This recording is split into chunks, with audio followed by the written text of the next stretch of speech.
Começa agora um programa que traz tudo sobre o livro mais lido em todos os tempos. Apresentamos O Som do Livro.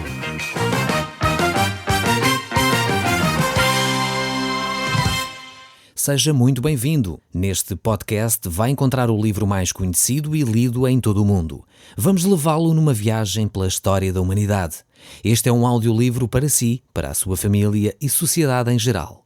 Contextualização e comentários de Paulo Chaveiro. Estamos aqui neste texto do livro de Romanos. E eu estou certo de que Deus vai usar este tempo, vai usar este programa para falar ao seu coração. Ele já o tem feito a várias pessoas durante vários meses e temos ouvido testemunhos de pessoas que nos escrevem a falar daquilo que Deus tem feito na sua própria vida. E nós estamos então aqui no capítulo 11 do livro de Romanos. E nós vamos trabalhar este capítulo 11 no dia de hoje. Iremos passar algum tempo a analisar os princípios que Deus tem para a nossa vida. Nós vimos que estes textos do livro de Romanos têm falado de vários assuntos, quer referente ao passado, quer referente ao presente, quando o apóstolo Paulo escreveu aquela carta, quer também alguns deles referentes ao futuro, aos nossos dias. E nós vimos como Deus tem falado ao nosso coração através destes textos. Mas eu vou passar desde já a ler este capítulo 11 e estamos no verso 25. Se você tiver uma Bíblia, eu recomendava que a abrisse para podermos acompanhar juntos a leitura e dessa forma ser mais fácil para você ver aquilo que nós estamos a falar dos textos bíblicos. Diz então assim a palavra de Deus: Porque não quero, irmãos, que ignoreis este mistério, para que não sejais presumidos em vós mesmos, que vem o endurecimento em parte a Israel, até que haja entrado a plenitude dos gentios. Neste texto aqui, o apóstolo está a falar acerca do endurecimento do coração de Israel. Mas ao mesmo tempo ele apresenta aqui um outro aspecto, que é esta palavra, a plenitude dos gentios. Se por um lado vemos que os israelitas ficaram com o seu coração duro, por outro lado, analisamos que os gentios tiveram uma oportunidade nova de um relacionamento com Deus. Isto não acontecia da mesma forma enquanto Israel era a nação que deveria anunciar ao mundo a palavra de Deus. Quando Deus escolheu a nação de Israel, Deus tinha esse propósito. Sempre foi o propósito de Deus se relacionar com toda a humanidade. Deus não cria um grupo, ou uma etnia, ou um povo exclusivo no sentido restrito da palavra. Não. Quando Deus escolheu a nação de Israel, era para que elas fossem uma luz para as nações. No entanto, Israel esqueceu-se desse seu ministério, dessa sua orientação, dessa sua ordem que Deus lhe havia dado. E por isso mesmo se esqueceram de Deus. E então Deus traz agora uma nova orientação. Em Cristo Jesus estabelece uma nova aliança, como ele próprio disse com os discípulos quando estava a tomar a ceia, exatamente para mostrar que agora o relacionamento com Deus e com o homem seria bem diferente. E é por isso que este texto aqui fala sobre a plenitude dos gentios. E diz o verso 26, E assim todo o Israel será salvo, como está escrito, Virá de Sião o libertador, ele apartará de Jacó as impiedades. Vemos que Deus está a trabalhar com os gentios, com todos os povos, consigo, comigo, com aqueles que não somos judeus, mas ao mesmo tempo Deus não se esqueceu da sua nação. Como eu disse, Deus quer ter um relacionamento com todas as pessoas de todo o mundo, inclusive com Israel. E ou seja, aqui encontramos uma promessa muito clara para a nação de Israel. Se por um lado eles se esqueceram da aliança que haviam feito com Deus, se por outro lado vemos que Deus esperava que acontecesse a plenitude dos gentios, e aí então Israel teria uma nova oportunidade. Ou seja, Deus ainda irá dar essa oportunidade de uma forma muito clara à nação de Israel. Mas aqui estamos a falar da nação como um todo e não como indivíduos. É necessário deixar isto muito claro também. Ou seja, não significa que uma pessoa, por ser israelita, não pode ter um relacionamento com Deus. É óbvio que sim. Deus aqui está a falar da nação de Israel como um todo. E nesse sentido a nação seria resgatada, seria liberta, como diz o texto, para uma nova realidade, para uma nova relação com Deus. Isto acontecerá num período futuro, pois tem a ver com a plenitude dos gentios, como diz aqui. Quando todos aqueles que não pertencem à nação de Israel se relacionarem com Deus, entrar essa plenitude dos gentios, então a nação de Israel terá essa condição, essa possibilidade de um novo relacionamento com Deus. Mas voltando aqui ao texto, ao verso 27 deste capítulo 11, diz assim: Esta é a minha aliança com eles, quando eu tirar os seus pecados. Este versículo aqui fala acerca da aliança entre Deus e o seu povo. E nós já falamos acerca dessa promessa que Deus havia feito à nação de Israel sobre um novo relacionamento que Israel teria com Deus. E aqui é um dos casos. As alianças que Deus estabelece são sempre infalíveis. Da parte de Deus, Deus sempre cumpre aquilo que promete. Infelizmente, muitas vezes nós, homens, é que falhamos na nossa parte dessa aliança. Quando Deus estabelece uma aliança com um homem, normalmente há uma parte em que Deus vai fazer o seu trabalho e haveria uma outra parte onde o homem deveria cumprir o seu contrato, a sua promessa que ele fez também a Deus. Infelizmente verificamos que a maior parte das vezes quem falha nesse contrato, nessa aliança, é o homem. Deus mantém-se fiel. E se Deus prometeu a Israel que agiria desta forma, Deus certamente vai cumprir a sua promessa. Os pecados de Israel então serão perdoados de uma vez por todas, mas isto acontecerá num futuro próximo, creio eu, porque a plenitude dos gentios vai começando a entrar, como diz aqui o texto bíblico. É necessário nós percebermos que esse relacionamento que Deus quer desenvolver com o seu povo cristão, mas com o seu povo Israel ainda, é uma aliança que Deus estabeleceu, prometendo Ele mesmo que iria fazer essa libertação. Tudo aquilo que o homem pode fazer sempre tem falhado. Todos os esforços que o homem tem encetado fora da vontade de Deus sempre têm levado ao fracasso. Normalmente, quando nós trilhamos dentro da vontade de Deus, dentro daquilo que é o plano de Deus para o relacionamento com Ele, é quando nós podemos desfrutar de uma forma efetiva o relacionamento com Deus. Aquilo que Deus prometeu, normalmente Ele cumpre. E por isso mesmo, nós podemos desfrutar dessa presença de Deus. A palavra de Deus nos diz que se nós confessarmos o nosso pecado, Deus, Ele é fiel e justo para nos perdoar os pecados e nos purificar de toda a injustiça. Cada um de nós deve buscar este perdão de Deus. Cada um de nós deve buscar esta purificação através da oração, através da colocação da nossa fé no sacrifício de Jesus Cristo. E certamente o Espírito Santo de Deus vem em nosso auxílio para nos encaminhar naquilo que é a relação com Deus, e ela passa pelo perdão dos nossos pecados. O apóstolo Paulo, ao escrever a Tito, ele ainda diz também: Quando, porém, se manifestou a benignidade de Deus, nosso Salvador, e o seu amor para com os homens, não por obras de justiça praticadas por nós, mas segundo a sua misericórdia, Ele nos salvou, mediante o lavar regenerador do Espírito Santo, que Ele derramou sobre nós ricamente, por meio de Jesus, nosso Salvador, a fim de que, justificados por graça, nos tornemos seus herdeiros, segundo a esperança da vida eterna.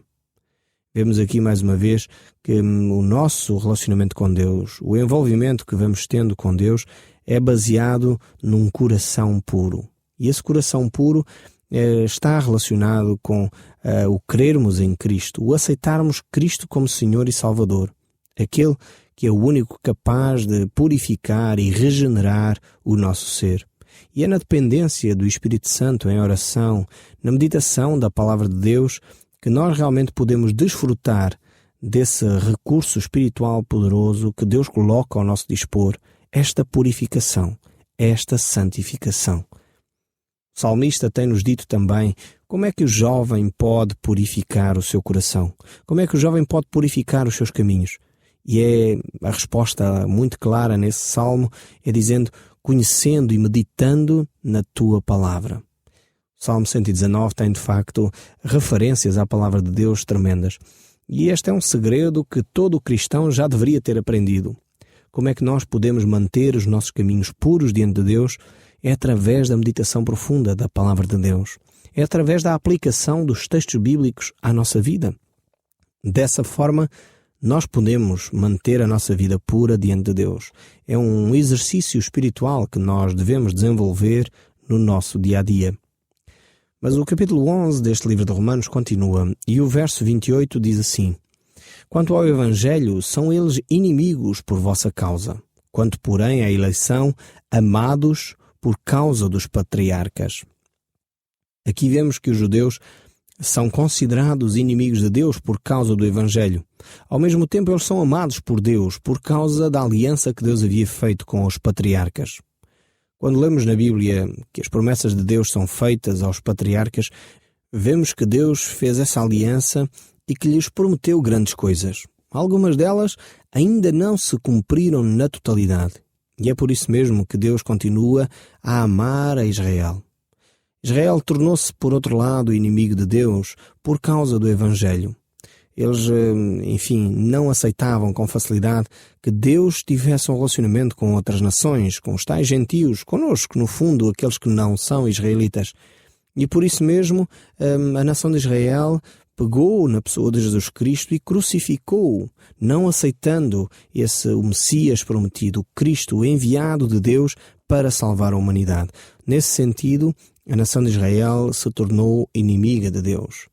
Mas, por outro lado, vemos que estes patriarcas são a raiz desta oliveira, porque o texto bíblico vai usar esta imagem de que Israel é uma oliveira, uma planta, e nessa planta as raízes são os patriarcas, são as promessas que Deus estabeleceu com os patriarcas, nos quais eles mesmos foram fiéis. Quando falo em patriarcas, estou a falar de Abraão, Isaque, Jacó, esses que são a origem da nação de Israel. Eles foram fiéis com o pacto que fizeram com Deus. E por isso mesmo as raízes são sãs, são boas. Agora, é verdade que os troncos começaram a ter alguma doença, alguma enfermidade, e isso estamos a falar acerca das pessoas que vieram depois dos patriarcas. E por isso mesmo, Deus continua a amar esta nação. Continua a amá-la por causa da relação que estabeleceu com os seus fundadores, podemos dizer assim. E Deus não se esquece das suas promessas. Agora, como Israel não correspondeu corretamente ao amor que Deus manifestou, o resultado disso foi um endurecimento do seu coração. Foi eles realmente abandonarem a relação com Deus. Eles pensavam que, simplesmente por terem uma religião, por terem umas tradições, por terem, no fundo, uma história, achavam que isso era suficiente, que não era necessário eles desenvolverem a sua relação com Deus. Eu creio que nós, cristãos do século XXI, corremos o sério risco de fazer o mesmo erro que Israel cometeu. Podemos pensar que, por termos nascido num lar cristão ou num país cristão, numa religião cristã, isso é suficiente para nós. Mas a palavra de Deus nos mostra claramente que não é assim. Nós temos de desenvolver com Deus o nosso relacionamento. Isso é um relacionamento de amor, que eu não posso simplesmente herdar, mas é um relacionamento que eu tenho de desenvolver individualmente.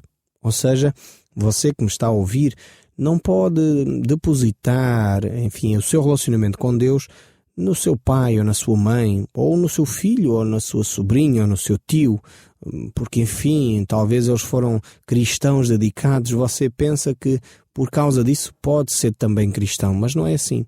O relacionamento com Deus tem de ser individual, é uma escolha pessoal.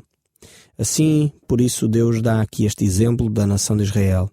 Deus tinha estabelecido um pacto com os patriarcas, mas as pessoas que os seguiram depois simplesmente ficaram nas tradições, simplesmente ficaram nos rituais, pensando que isso era suficiente.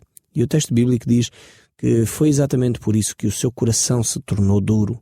Deixou de ser um coração receptivo à palavra de Deus. Mas continuando a olhar aqui para o verso 29, este texto aqui tenta clarificar um pouco mais esta verdade. E diz: porque os dons e a vocação de Deus são irrevogáveis. Ou seja, aquilo que Deus manifesta, aquilo que Deus declara, não se pode alterar. Não podemos saber ou imaginar o que Deus teria feito a Israel se não fossem as alianças e as promessas feitas por Deus ao seu povo.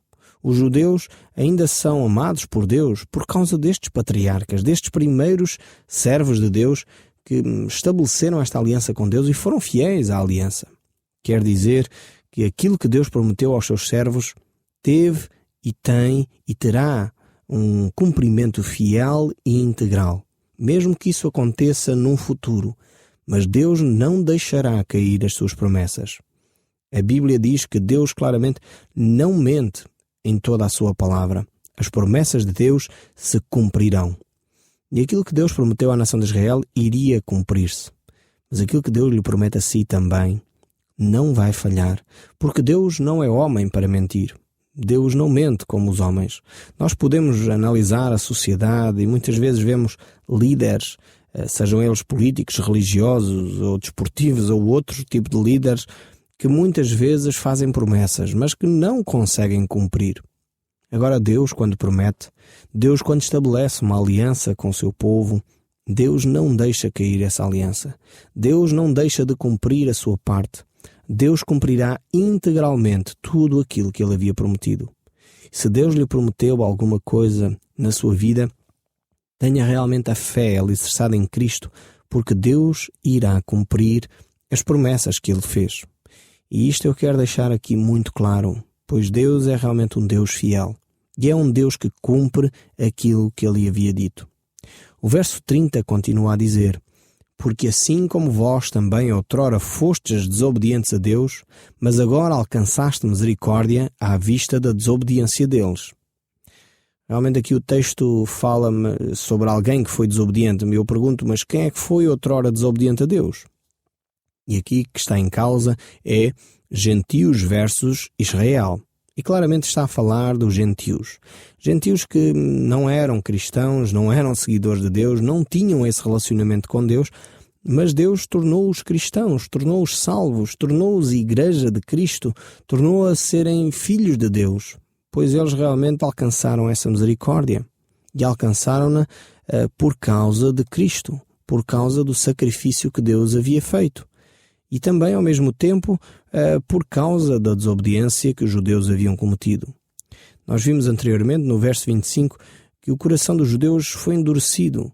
Mas Deus endurece o coração do homem? Isto é uma pergunta importante. A Bíblia diz que Deus endurece o coração a Faraó e que endurece o coração a Israel. Isto não quer dizer que Deus transforma um coração bom num coração mau. Não é isso que a Bíblia está a dizer. O endurecimento maior, ele cresce num coração de alguma forma já endurecido, um coração que se quer afastar de Deus. Não há ninguém que busque a Deus de uma forma sincera que Deus diga: não, eu não quero que você se relacione comigo. Não é isso que está aqui a dizer. É necessário que nós entendamos aquilo que a palavra de Deus diz. Eu já tenho dado esse exemplo aqui, é uma ilustração que pode servir para nós entendermos o que significa este coração endurecido.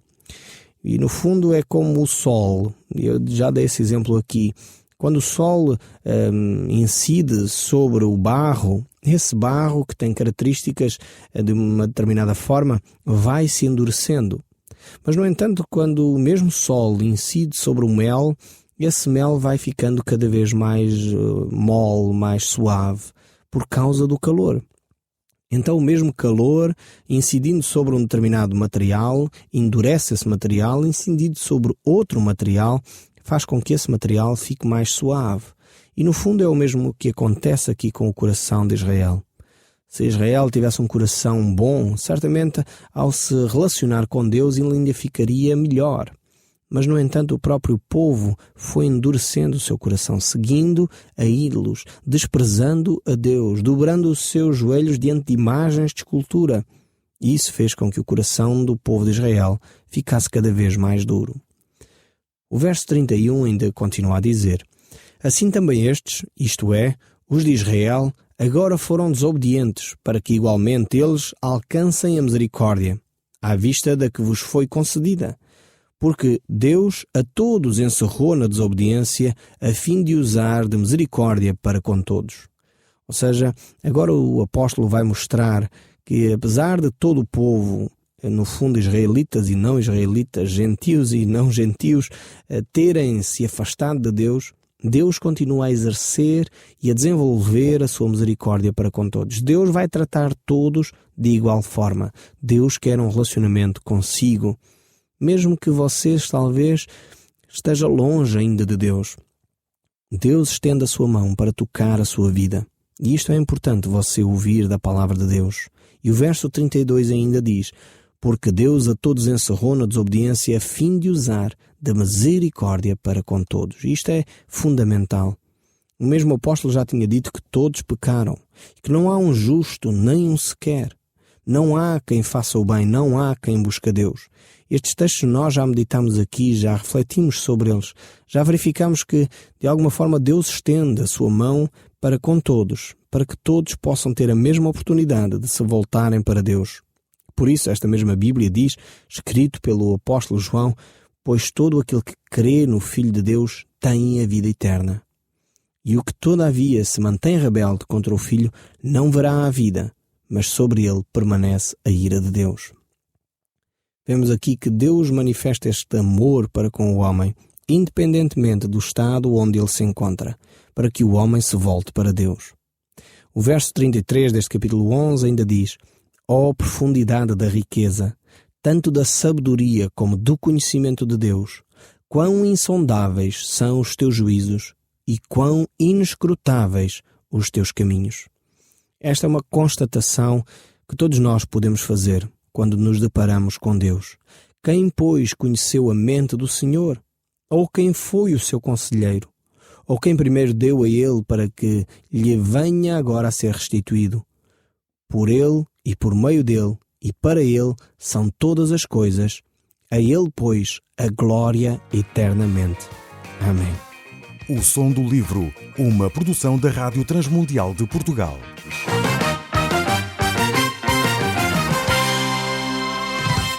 RTM. Conhece todos os nossos programas em rtmportugal.org.